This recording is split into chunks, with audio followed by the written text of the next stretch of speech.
برغم انه حضراتكم اتحاد الكرة ما اعلنش عن فتح باب الانتخابات.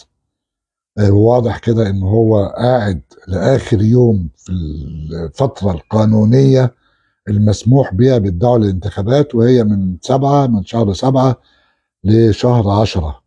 كل الفترة دي ممكن يدعى للانتخابات فيها، لكن طبعا الاتحاد عمل انجازات كبيرة، فتقريبا عايز يكملها للاخر ويجيب اخره يعني.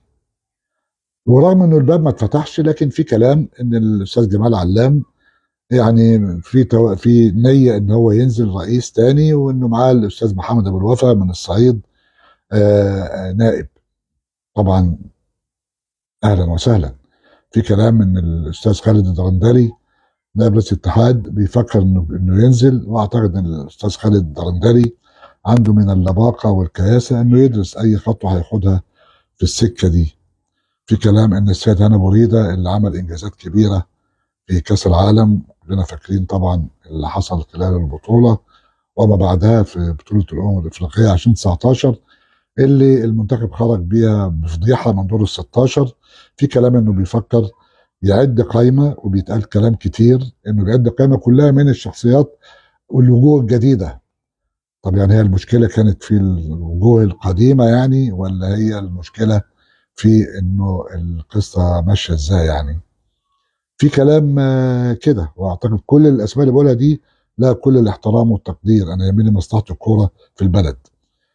في كلام الكابتن شوبير صديقي العزيز اللي ببارك له انه رجع، واحد من الاعلاميين الكبار، كتب على صفحته ان المهندس محمود طاهر هو اقرب الناس اللي ممكن تنزل الانتخابات، او ان هو الاقرب لتولي منصب رئيس اتحاد في الجبلايه. ده كلام. طبعا المهندس محمود طاهر له تجربه ناجحه جدا في النادي الاهلي، عمل انجازات جباره في فتره قصيره جدا. في نفس الوقت كان عضو اتحاد كوره، وهو كان ماسك ملف مساله البث والرعايه وكلام من هذا القبيل. ايا كان، احنا نريد يعني الانتخابات تمشي بشكل صح، عشان تيجي ناس صح، عشان تحقق طموح المصريين في كرة قدم نظيفة، بعد ما الدنيا اتأخرت واتكركبت. وبقى حضرتك وجودك على الساحة العربية متأخر، وعلى الساحة سيبك من افريقيا، يعني افريقيا ما فيهاش مشكلة، لكن حتى محتاج تبقى عندك كرة قدم على مستوى. وان شاء الله ربنا يوفق في صورة الجمعية العمومية وتبقى لها كلمة، كلمة في مستقبل الكرة في مصر. مش كل اللي يحتاجها يروح لها من انتخابات ويمس عليها فتديله صوتها، فتفضل الحالة متدهورة. ده ما ينفعش. وشكرا لحضرتك.